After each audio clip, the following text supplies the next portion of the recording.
Hi, I'm Jennifer, and I want to teach you about emergency preparedness. I'd like to start by presenting 3 segments. Today's segment will be what is emergency planning and how do I get started. Next week I will discuss long-term food storage, and the following week will be an emergency plan for your neighborhood and communications. First of all, as I have an emergency preparedness fair every other year. The last one was in 2019. And I was able to present in 2015 and 2017. Today I want to tell you a little bit about the website. It is preparednessplano.org, and I'll show you it's broken. I'd like to show you that it is broken down into these different topics. If you go here to the challenge calendar, it is broken into 3 different groups: spiritual preparedness, financial preparedness, and emergency preparedness. And it's also broken down by month, January, February, and down. And then there are several resources here with different links. And if you look at spiritual preparedness, one of my concerns is, are you spiritually prepared to act in a way that is consistent with your beliefs? So no matter what your belief system is, you might want to focus your family on being spiritually prepared for the days ahead.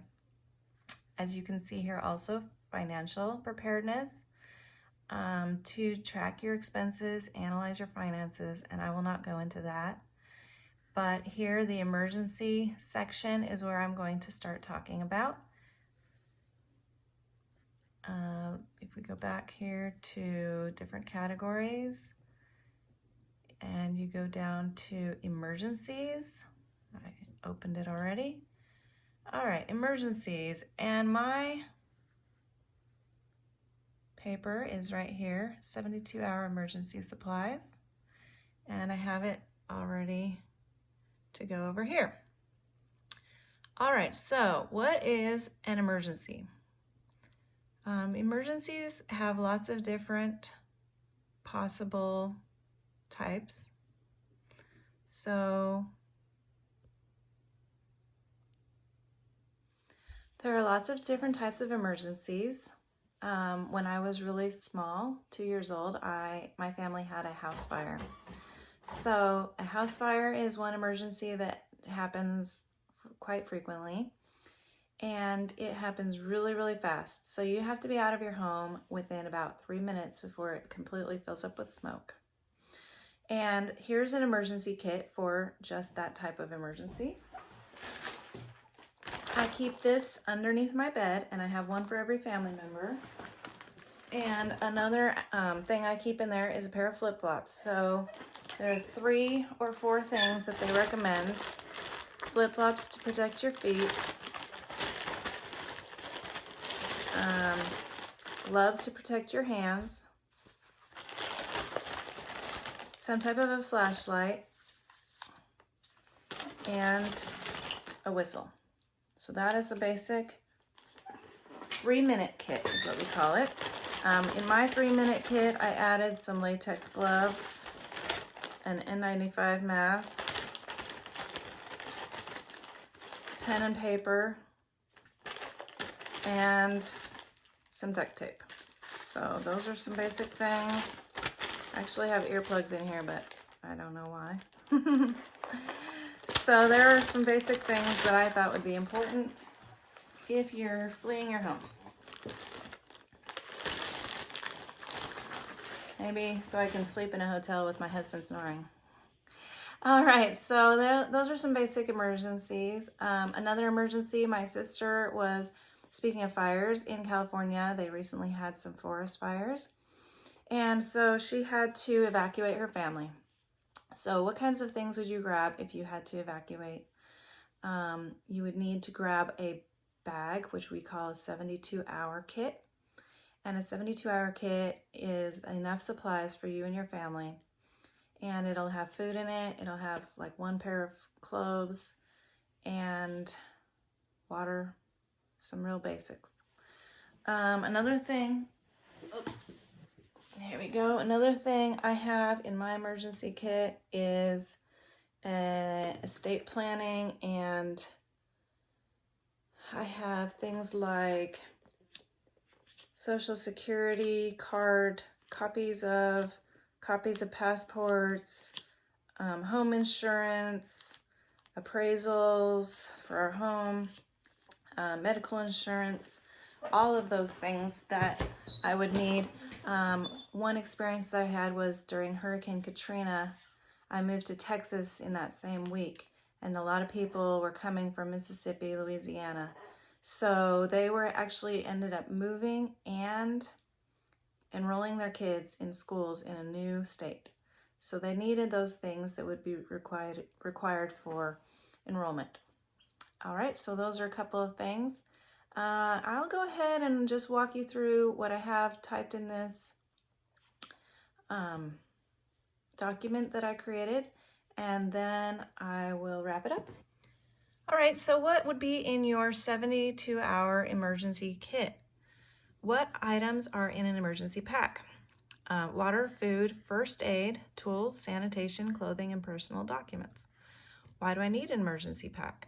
Emergencies vary from severe storms causing power outages to tornadoes and earthquakes. Unfortunately, Texas, where I live, is vulnerable to most types of catastrophes. Where can I find a list of supplies to put in my pack? You can go to ready.gov.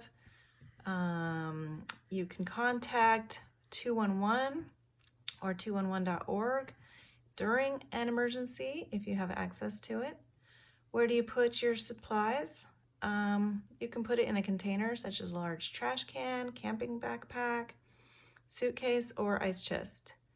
Keep this pack in an interior room or closet with no windows. You and your family will need to fit in this space for emergency weather alerts.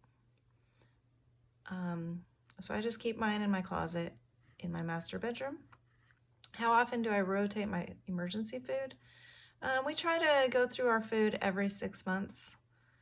You will also want to rotate your clothes for your growing children. That is the one beauty of using flip-flops, is that they aren't very expensive. You can buy them for $3 or $4 as they grow. Make sure you have 1 gallon of water per person per day for 3 days. You can put a change of clothes in a plastic garbage bag to keep it dry. First aid kits are available at most stores for $20 to $25, but I recommend adding a few things like water purification, diarrhea medication. Make copies of your birth certificates, marriage certificates, social security cards, driver's license, and shot records, and keep it in a Ziploc bag.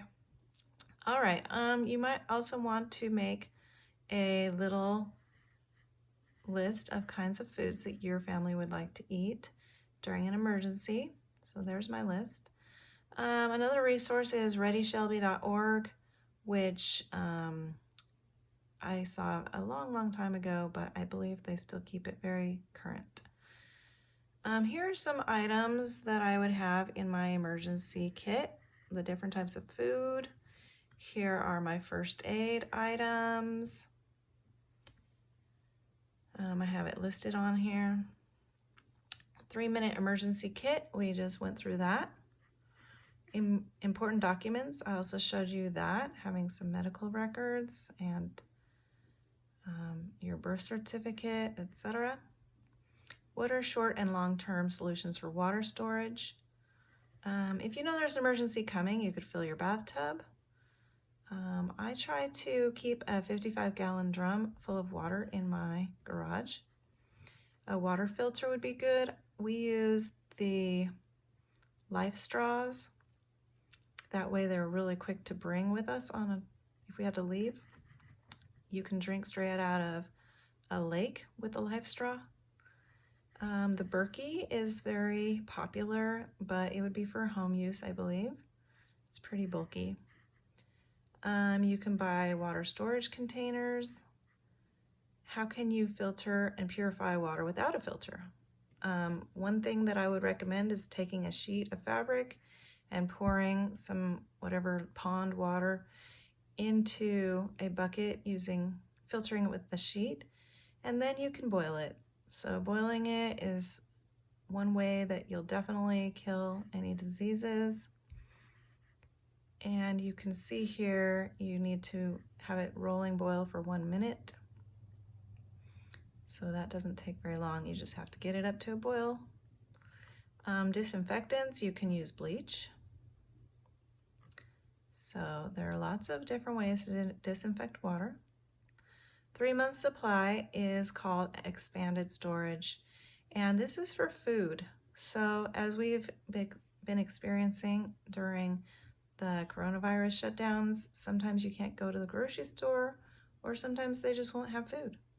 So there is a 3-month supply. I want to talk a lot more extensively on that next time.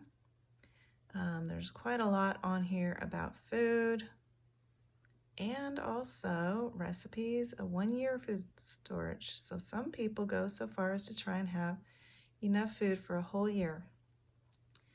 So again, I will go into food storage next time.